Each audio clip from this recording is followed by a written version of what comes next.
شادی شدہ زندگی کو خوشگوار بنانے کا راز کیا ہے؟ وہ راز صرف ایک ہے، ناخوشگواری میں خوشگواری کو تلاش کرنا، ناپسندیدہ صورتحال کو اپنے لیے پسندیدہ بنا دینا۔ یاد رکھیے گا، کوئی عورت یا مرد اسٹیچو نہیں ہوتا، روبوٹ نہیں ہوتا۔ فطری نقشے کے مطابق ہر عورت اور ہر مرد کی سوچ الگ ہوتی ہے، ہر ایک کا ذوق اور ایک دوسرے سے مختلف ہوتا ہے، اور دوسرے کے درمیان یہی فرق ہے جو دونوں کے درمیان ناخوشگواری پیدا کرتا ہے۔ جب ایسا ہوتا ہے تو دونوں فریق ایک غلطی کرتے ہیں کہ وہ اس کا ذمہ دار ایک دوسرے کو ٹھہراتے ہیں، اور پھر ان کے درمیان جھگڑے شروع ہو جاتے ہیں، جبکہ فرق اور اختلاف کی جو صورتحال پیدا ہوئی ہے وہ اپنی حقیقت کے اعتبار سے فطرت کی پیدا کی ہوئی ہے، نہ کہ کسی عورت یا کسی مرد کی۔ اگر دونوں اس راز کو سمجھ لیں تو کوئی مسئلہ زیادہ شدت اختیار نہ کرے، ہر مسئلہ اپنی حد کے اندر رہے اور دونوں فریق اس کو نظر انداز کر کے آگے بڑھ جائیں۔ انسانوں کے درمیان فرق و اختلاف کوئی برائی نہیں بلکہ وہ ایک خوبی ہے۔ اسی فرق اور اختلاف سے ایسا ہوتا ہے کہ لوگوں کے درمیان بات چیت کا راستہ کھلتا ہے، بحث اور گفتگو کے دوران معاملے کے مختلف پہلو سامنے آتے ہیں۔ اسی طرح یہ اختلاف ذہنی ترقی کا ذریعہ بھی بن جاتی ہے۔ اگر لوگوں کے درمیان اختلاف نہ ہو تو زندگی جمود کا شکار ہو کے رہ جاتی ہے۔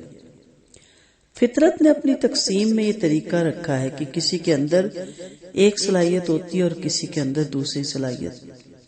اگر فرق اور اختلاف کو نظر انداز کیا جائے تو ہر ایک کی صلاحیت استعمال ہونے لگے گی، ہر ایک اپنی اضافی لیاقت کے ذریعے دوسرے کے لیے قیمتی مددگار بن جائے گا، ہر ایک دوسرے کی کمی کی تلافی کرنے لگے گا۔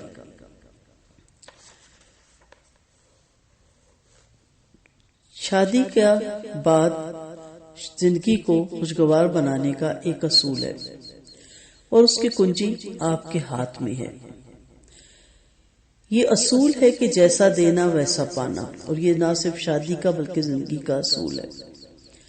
آپ اگر چاہتے ہیں کہ دوسرے لوگ آپ کے ساتھ اچھا سلوک کریں تو آپ کو خود بھی ان کے ساتھ اچھا سلوک کرنا چاہیے۔ یہ فطرت کا اصول ہے جس میں کبھی کوئی تبدیلی نہیں ہوتی۔ آپ اگر دوسروں کے ساتھ اچھا سلوک کریں تو دوسرے لوگ اس کا تحمل نہیں کر سکتے کہ وہ آپ کے ساتھ برا سلوک کریں۔ پھر بعض اوقات ایسا بھی ہوتا ہے کہ آدمی خود ہی اچھا سلوک نہیں کرتا مگر وہ دوسروں سے اچھا سلوک کرنے کی امید لگاتا ہے۔ ایسے لوگ بھی عملاً تو اچھا سلوک نہیں کرتے مگر خود ساختہ طور پر یہ سمجھ لیتے ہیں کہ ان کا سلوک دوسروں کے ساتھ بہت اچھا ہے۔ یہ بہت بڑی بھول ہے۔ اگر دوسرے لوگ آپ کے سلوک کے بارے میں اچھی رائے نہیں رکھتے ہو تو آپ یقین کیجئے کہ آپ کا سلوک اچھا نہیں ہے۔ آپ کا سلوک وہ ہے جو لوگ بتا رہے ہیں۔ آپ کو چاہیے کہ اپنی خوش فہمی اپنے پاس رکھیں اور خوش فہمی میں نہ مبتلا ہوں بلکہ حقیقت پسند بنے۔ اس کے بعد آپ کو کسی سے کوئی شکایت نہ ہوگی۔ اکثر لوگوں کو کہتے سنا ہے کہ میں نے تو کبھی کچھ کیا ہی نہیں پھر بھی کوئی راضی نہیں ہوتا۔ یہی تو افسوس ہے کہ آپ نے کبھی کچھ کیا ہی نہیں، کچھ کرنا تھا نا آپ کو۔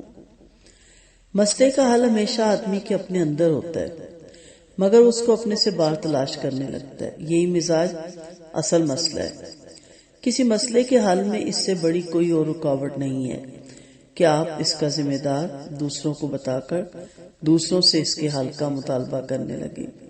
ہر مسئلے کی کنجی آپ کے اپنے ہاتھ میں ہے، نہ کہ کسی دوسرے کے ہاتھ میں۔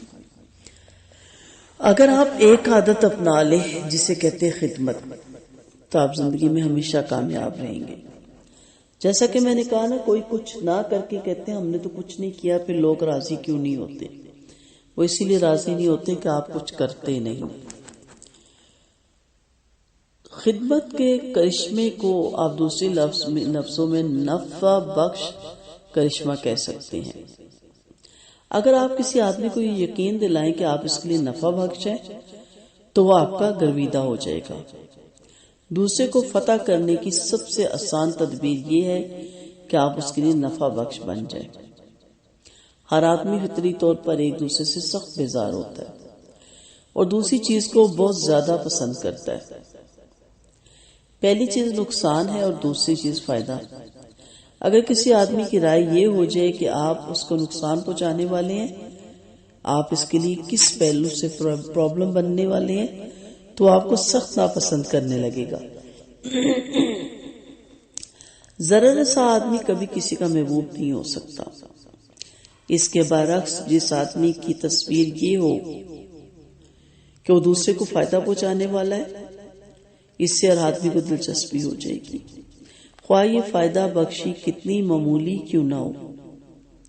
میٹھا بول، دوسرے کی ضروریات پوری کرنے کے لیے دوڑنا، دوسرے کے مسائل میں ان کے کام آنا، دوسرے سے خوش اخلاقی کے ساتھ پیش آنا، اس قسم کی کوئی بھی صفت ایک آدمی کو دوسرے کی نظر میں پسندیدہ بنا دیتی ہے۔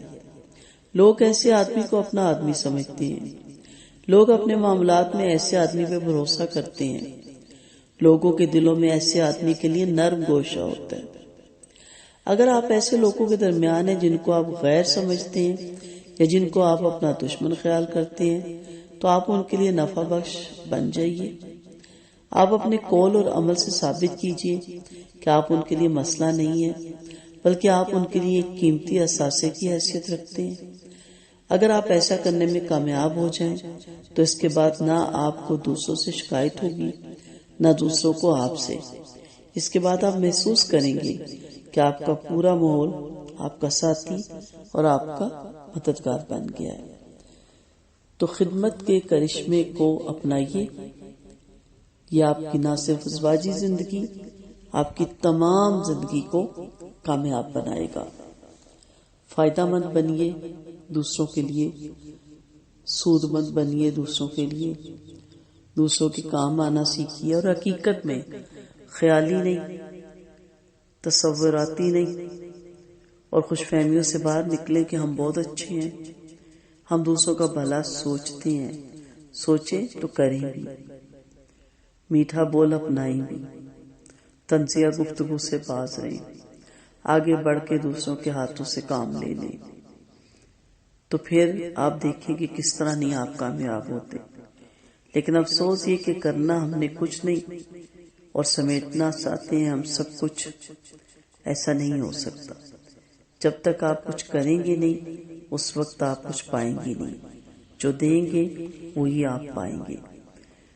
کوئی بڑی باتیں نہیں میں کرتی، ازواجی زندگی کو خوبصورت بنانے کے لیے صرف یہی چیزیں کافی ہیں کہ آپ اچھے انسان بنیں، فائدہ مند انسان بنیں، دوسروں کے کاموں کو اپنے ہاتھ میں لے لیں، پھر آپ دیکھیں کہ ساری دنیا آپ کا کام کرنے کے لیے دوڑے گی۔